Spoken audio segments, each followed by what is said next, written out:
Assalamualaikum warahmatullahi wabarakatuh. Ciao.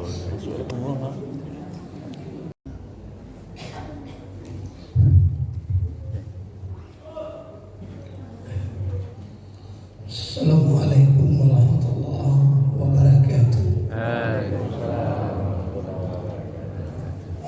Alhamdulillah alladzi ja'ala syahra ramadhana lil mu'minin wa unzila fil Qur'an hudan lil muttaqin.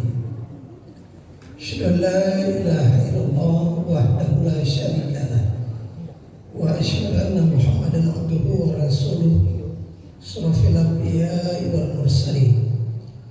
Allahumma shalli wa sallim wa barik ala Muhammadin wa ala alihi wa sahbihi ajma'in. Wa ba'd, ayuhal muslimin al-hadirin, usikum wa iyaya bitaqwallah faqad fadal muttaqun. Qala Allah ta'ala fil Qur'anil Karim, a'udzu billahi minasy syaithanir rajim. Bismillahirrahmanirrahim. Wasari'u ila maghfiratin min rabbikum wa jannatin 'arduha as-samawati wal ardh wa iddat lil muttaqin. Sallallahu azim. Dan segeralah kepada ampunan dari Tuhanmu dan masuklah ke surganya. Surga itu seluas langit dan bumi, disediakan hanya untuk orang-orang yang bertakwa. Maha benar Allah firman-Nya surat Al-Imran ayat 133. Yang kita hormati Bapak Wali Kota yang pada kesempatan ini dihadiri oleh wakil dari Kota Padang, yakni Bapak Dr. Didi Haryadi. Alhamdulillah, ini berkah bagi kami ini. Karena sahabat lama ini, Pak. Dulu kami partner, ya Pak Dia. Kebetulan saya ketua fraksi ketiga, beliau, jabatan beliau ini sudah luar biasa nih. Hanya barangkali satu yang belum beliau coba, sekda. Dan juga kami melakukan perjalanan cukup panjang ke Dubai. Terus umrohnya. Alhamdulillah ini sehat-sehat saja kan. Kemudian para pimpinan dari baik dari kecamatan, kemudian para pengurus masjid, bapak-bapak dan ibu, hadirin jamaah Masjid Surau Darul Jannah, dan istimewa tentunya anak-anak kita, para santriwan santriwati yang kegiatannya dibuka pada pagi ini, yang kita harapkan akan menjadi generasi penerus sekaligus pelurus. Penerus sekaligus pelurus. Karena kalau hanya sekedar penerus pada niku, jujur saja untuk kondisi ini jangan diteruskan. Jadi memang kita berharap jadi pelurus. Ya. Pada ibu hadirin yang dirahmati Allah, bersyukur kita kepada Allah karena memang sepanjang kehidupan yang kita jalani ini adalah merupakan rangkaian nikmat demi nikmat dan juga rahmat dari Allah itu. Maka dipastikan tanpa nikmat dari Allah kita ini tidak akan bisa apa-apa. Dan ketiadaan rahmat dari Allah, hidup kita ini tidak akan bermakna. Karena itulah maka mensyukuri nikmat Allah adalah merupakan kewajiban sepanjang kita menerima nikmat itu. Kemudian bersalawat kita kepada Nabi Muhammad SAW dengan ucapan Allahumma sholli ala Muhammad wa ala ali Muhammad. Beliau sebagai teladan kita yang telah mampu untuk mengantarkan kita, yukhrijuhum minaz zulumati ilan nur, keluar dari kegelapan, keluar dari kehinaan kepada kemuliaan, kepada cahaya dan kebaikan. Mudah-mudahan kita termasuk umat beliau yang istiqomah, sehingga insya Allah mudah-mudahan kita akan bersama beliau di surganya nanti. Amin. Amin. Ya Rabbal Alamin. Pada Ibu, sebagaimana yang disampaikan oleh protokol tadi, judul ceramah kita pagi ini adalah jangan remehkan dosa, walaupun dosa kecil. Sekarang yang perlu kita pahami dulu apa itu dosa. Karena memang barangkali untuk dosa selama ini sudah sering kita menyebut itu.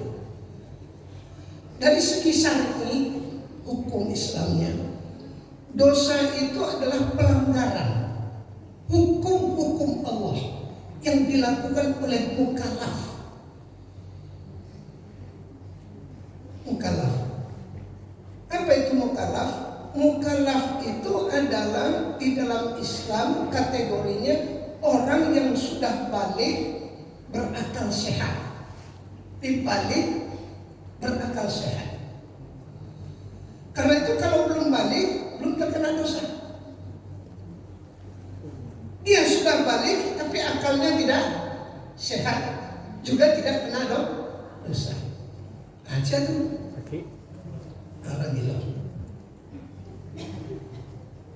Oleh karena itu hukum disebut dengan taklifi. Hukum Allah itu taklifi, hanya berlaku bagi yang mukallaf. Nah, pada dua hadirin yang dirahmati Allah, sedangkan secara psikologis dosa itu adalah sesuatu yang kita takut orang lain mengetahuinya. Jadi kalau kita melakukan, kita takut orang lain mengetahuinya. Kalau Buya Hamka itu memberikan contoh ringan saja. Kalau kita punya tanah, lalu tanah itu akan kita pagar. Kalau pagar itu panjang tanah, itu memang di tanah kita. Kita akan nyaman untuk menancapkannya. Tapi ketika tanah itu kita niatkan untuk mengambil punya orang walaupun sejengkal, maka pasti kita akan lihat kiri kanan.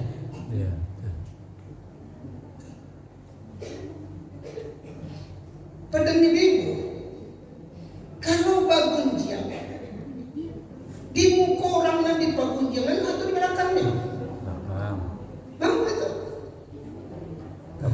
itu dosa. Nanti disebut dengan dosa. Nah sekarang pada ibu, apa sumber dosa itu? Rasulullah SAW mengatakan, kullu bani Adam khata. Setiap anak Adam itu bersalah. Nah, setiap anak Adam itu bersalah. Khairul khata at-taubah. Dan sebaik-baiknya orang yang bersalah itu adalah orang yang bertobat. Di dalam Islam pada ibu, orang yang bersalah itu diakui. Akan tetapi sebaik-baiknya orang yang bersalah adalah yang bertaubat. Karena hadis mengatakan kullu bani Adam, setiap bani Adam, maka berarti termasuk Nabi Bani Adam dah. Nabi juga Bani Adam. Maka beliau prinsipnya juga adalah terbuka peluang untuk berdosa. Hanya saja Allah pelihara beliau sehingga kita mengenal dengan istilah maksum. Beliau dijaga dari dosa. Nah, kemudian sumber-sumber dosa. banyak sekali pada sumber dosa itu. Dari mulut, mata, telinga, tangan, kaki. Itu sumber-sumber dosa. Nah, dari seluruhnya itu, yang paling banyak kemungkinan untuk kita melakukan dosa itu dari mulut. Karena itulah makanya khusus menyangkut dengan puasa, Rasulullah katakan, kam min shaimin laisa lahu min syamihi ilal ju'ul atas. Berapa banyak orang yang berpuasa akan tetapi dia tidak mendapat apa-apa dari puasanya, kecuali hanya sekadar lapar dan haus. Kenapa hanya itu yang dia dapatkan? Karena mulutnya, anggota tubuhnya itu hanya sekadar menahan dari tidak makan dan tidak minum. Lalu yang lain tetap terbuka. Nah, apa di antaranya? Di hadis yang lain Rasul mengatakan, khamsin ghanturna shaiman. Ada 5 yang membatalkan pahala puasa, bukan puasa, tapi pahalanya. Nah, yang seperti tadi, dia berpuasa akan tetapi tidak menahan dari yang lain. Akhirnya apa? Puasanya tidak batal, tapi yang pahalanya saya dapat. Apa itu? Yang pertama adalah al-kazib, dusta. Ada aja orang yang puasa itu banyak. kita tidak akan jabarkan secara rinci. Yang kedua, al-ghibah. Apa itu Pak? Ya, Itu kunci. Orang. Nanti kita terlepas apakah dosa besar, dosa kecil, yang penting kita bahas tentang dosa besar. Al-ghibah. Yang ketiga, an-namimah.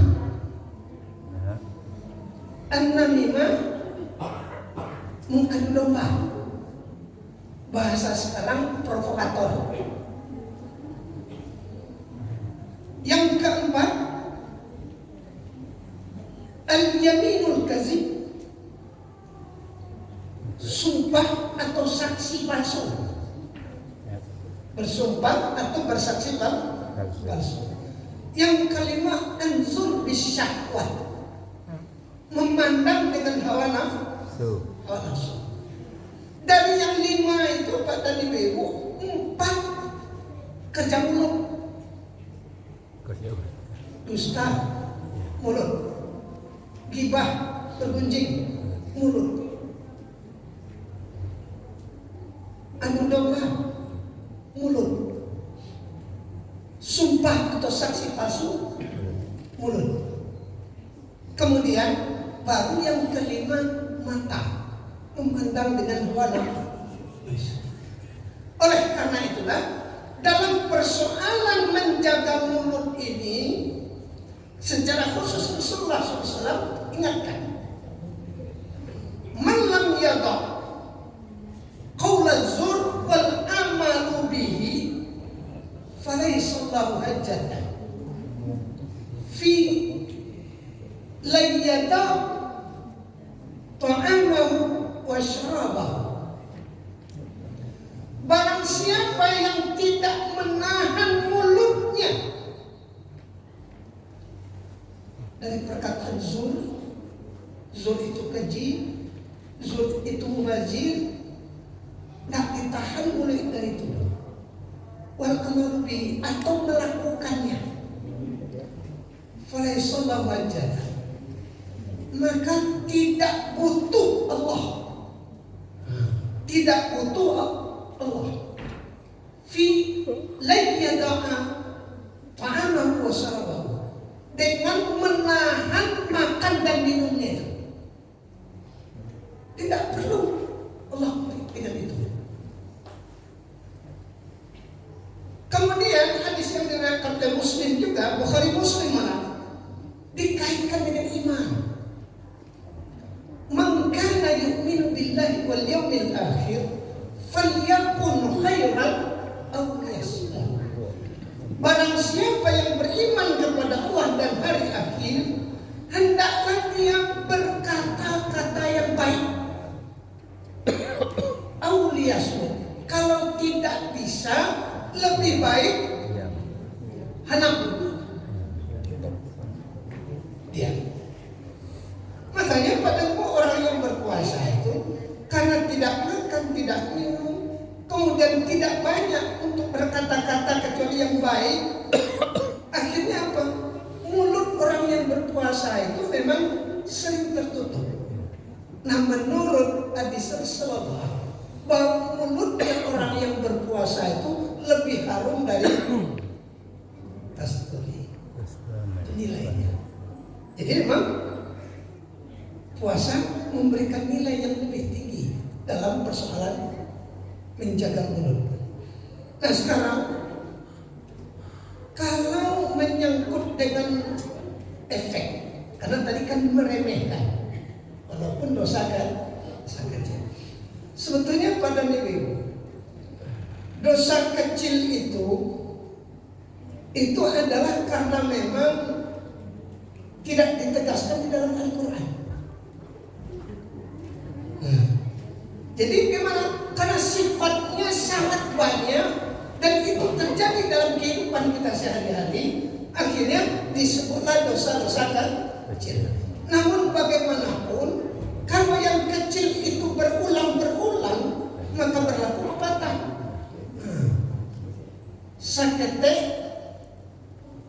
pepatah itu sedikit demi sedikit, lama-lama jadi oke. Walaupun dosanya dosa kete, tapi lama-lama bisa jadi dosa gadang. Maaf Pak dan Bu, kalaulah kita bisa memilih, akan lebih berat dosa itu menyangkut dengan manusia dibandingkan dosa kepada Allah. Kalau kepada Allah, maka dosa yang kita lakukan kepada Allah itu cukup kita lakukan dengan bertaubat, istighfar.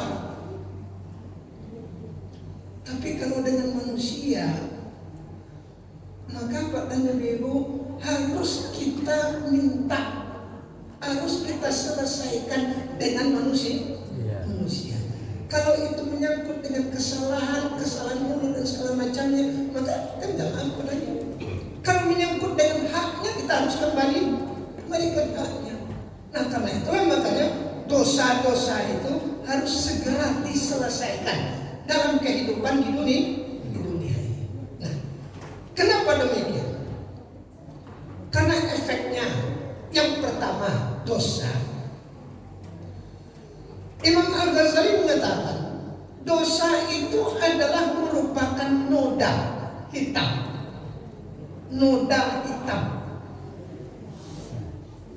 Berarti setiap kita berdosa,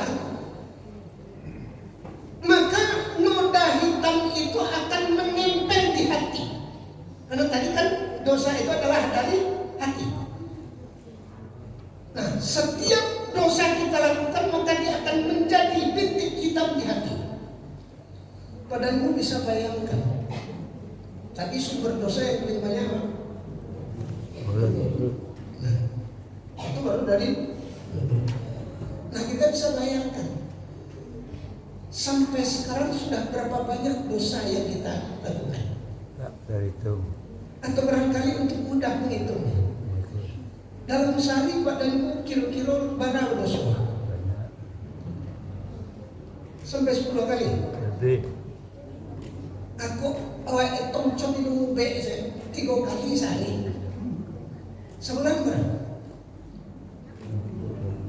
90-an. Setahun berapa? Ya. Coba bayangkan hati kita itu akan dipenuhi bintik-bintik.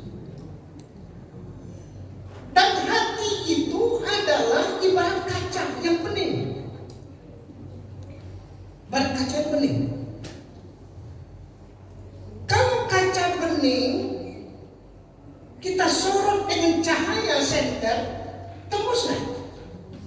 Tembus dia. Nah, akan berbeda ketika hati itu sudah dipenuhi oleh bintik hitam, maka ketika disorot dengan cahaya, maka dia tidak akan tembus lagi. Itu gambaran dari Imam Al-Ghazali. Artinya apa? Kalau hati itu sudah banyak dilumuri dosa, maka cahaya tidak akan masuk. Apa itu cahaya? Cahaya itu adalah Al-Quran.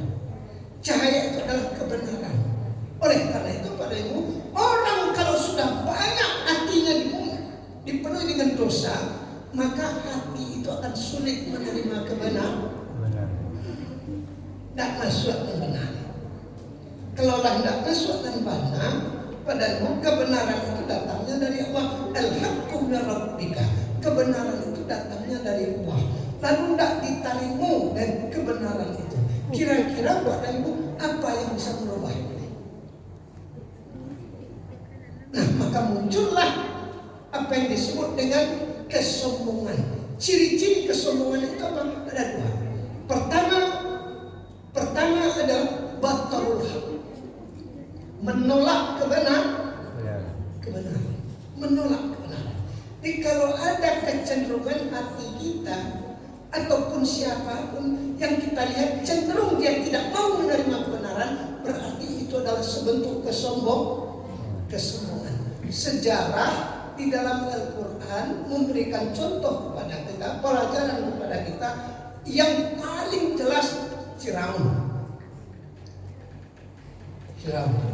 sudah berapa banyak pada peringatan-peringatan yang diberikan melalui Nabi Musa. Banyak peristiwa-peristiwa dengan adanya nyamuk, dengan adanya darah, tapi dia tetap tidak mau menerima kebenaran. Akhirnya Allah benamkan dia di Laut Merah. Kenapa jasadnya diselamatkan? Dalam rangka untuk menjadi pembelajaran. Nah, Firaunnya sudah habis, Firaunnya sudah mati, tapi yang cucunya itu. Yang kedua, waqamtin nas, cenderung meremehkan orang lain. Jadi kalau sudah sombong itu meremehkan orang lain. Kalau dalam bahasa Jawa barangkali Pak dan Ibu Aco ada siaran lain. Kecil. Cenderungan seperti itu. Nah, itu merupakan bukti daripada kesombongan. Kenapa? Karena hati itu sudah tertutup. Yang kedua, katanya Rasulullah SAW gambarkan dalam sabdanya, inna aksara syah min ahlina minat tasbih. Sesungguhnya kebanyakan penyesalan penduduk neraka adalah karena terlambat tobat, terlambat minta ampun.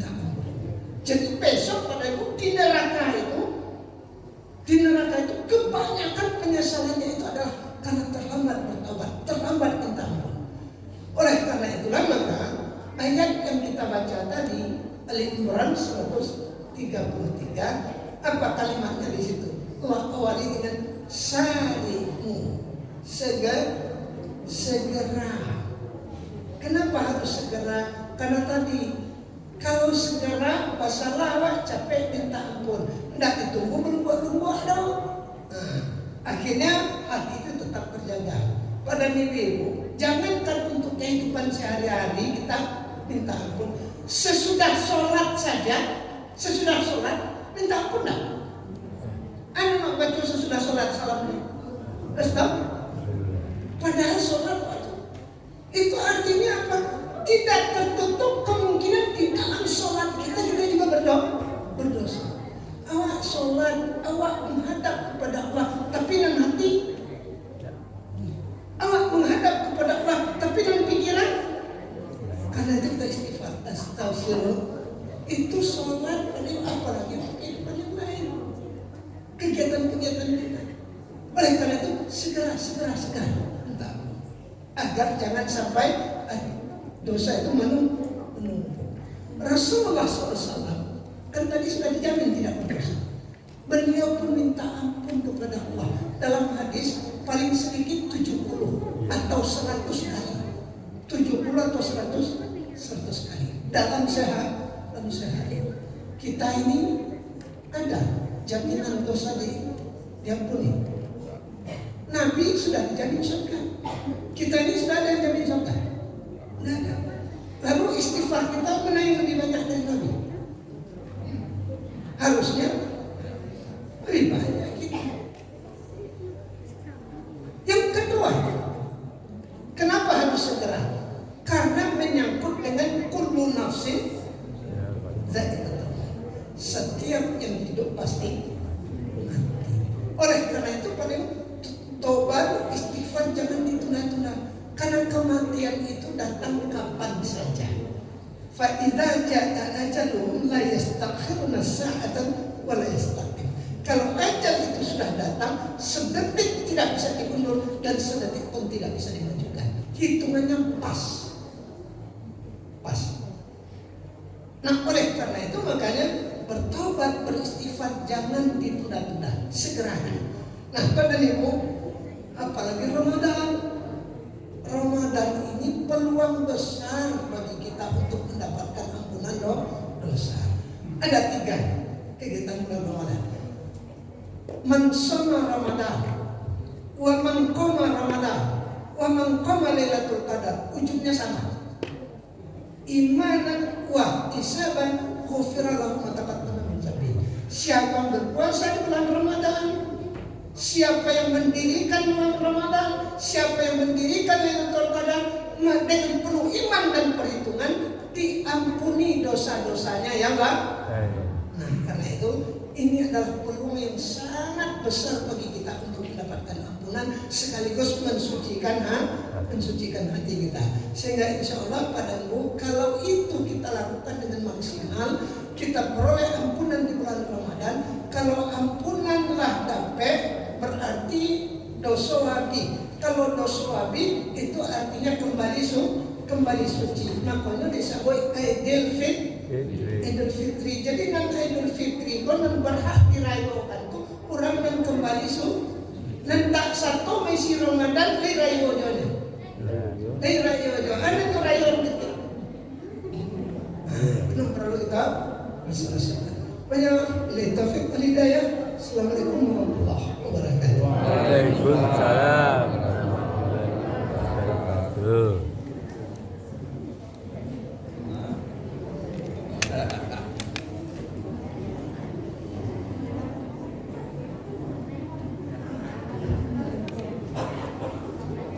Terima kasih kepada Ustaz yang telah memberikan tausiah pada sore hari ini. Mudah-mudahan apa yang telah disampaikan bermanfaat pada kita semua untuk memperbaiki diri kita dan bisa bermanfaat kepada kita dalam menjalankan kehidupan kita sehari-hari.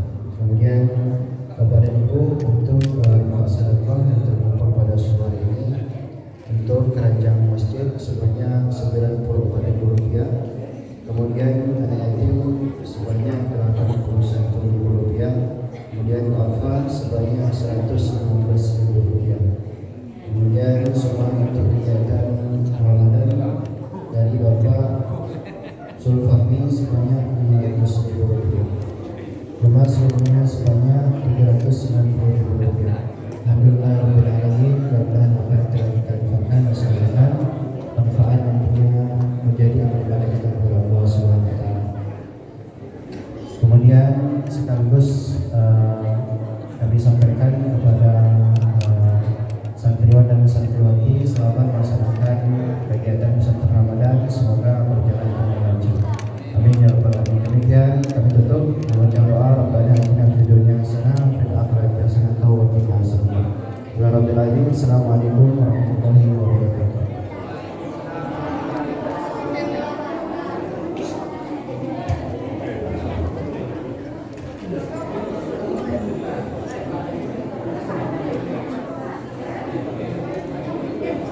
Kami sampaikan kepada seluruh pengurus agar malamnya kita untuk foto bersama dulu.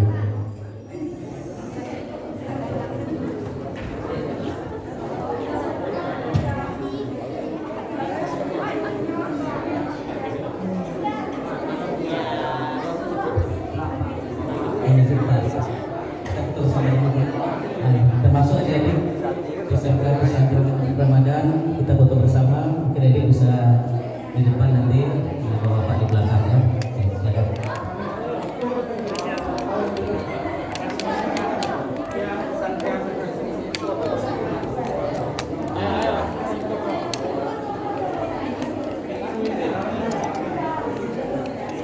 Astagfirullahaladzim.